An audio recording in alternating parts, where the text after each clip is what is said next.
Welcome to Tiny Pep Talks for Step Parents, a short weekly podcast with new episodes every Sunday. For today's pep talk, you can't compromise with crazy.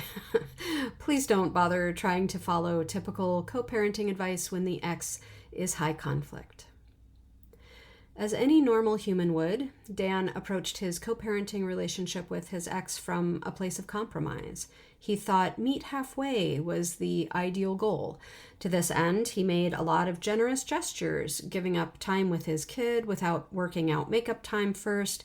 He'd agree to last-minute schedule changes without question. He'd even do construction work on his ex's house for free. You name it. He expected, again, like most normal humans would, that someday, somewhere down the road, she'd repay that generosity in kind. Go ahead and insert your own laughter here. When his ex was upset, which was often, Dan did his best to right his wrongs, address her concerns, respond with detailed explanations to put the latest triggering event into a context that he hoped would calm her down. Never once did it occur to either of us that Dan's goal, to reach a reasonable compromise, was never his ex's goal. Dan's ex didn't want to calm down. She thrived on drama. She didn't want problems fixed. She wanted to use their existence to justify taking yet more parenting time away from him. Dan's generosity was not repaid. Any favors he did her might as well have been flushed down the crapper for all the good that they did him. HCBM had her own agenda, and she didn't care if he was on board with her plans. She regularly went back on her word, didn't hesitate to use her daughter as a weapon, and had zero intention of meeting Dan in the middle under any circumstances ever. Turns out that the typical co-parenting advice that most people give does not work with someone who's high conflict. You know the kind of tips I'm talking about, like put the kids first, or compromise more, or be more flexible.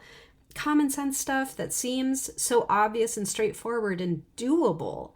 The problem is, typical co-parenting advice assumes that both co-parents are emotionally mature adults who are capable of putting their personal differences aside in the interest of raising shared children together.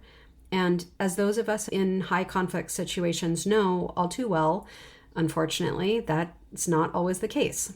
Figuring that out took us years, years that we could have and should have spent creating better boundaries to protect the family that we were trying to build.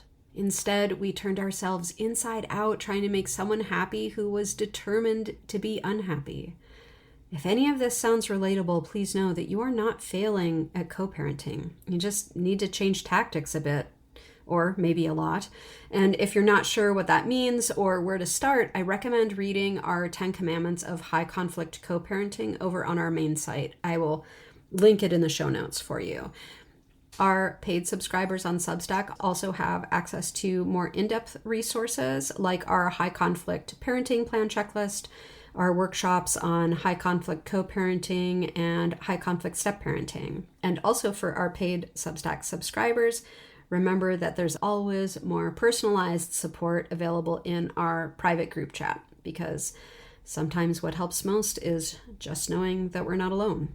If you're listening to this by podcast, please check the show notes for a link to the full transcript over on Substack, along with links to all of the resources that I mentioned in this episode.